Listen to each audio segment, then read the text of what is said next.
The history is usually very narrative. It reads like a chronicle, telling you what happened, when, and where. But what Saad has done is completely different.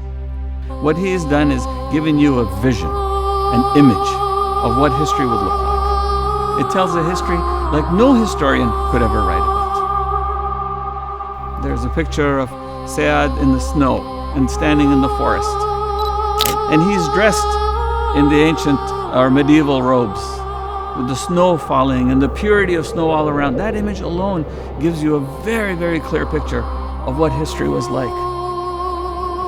The books and the texts that have been written put history in our heads, but Saad tells history in the heart. What's in my head, I can forget. What's in my heart, I will never forget, because it's not a memory, it's a feeling. This is what Saad has done.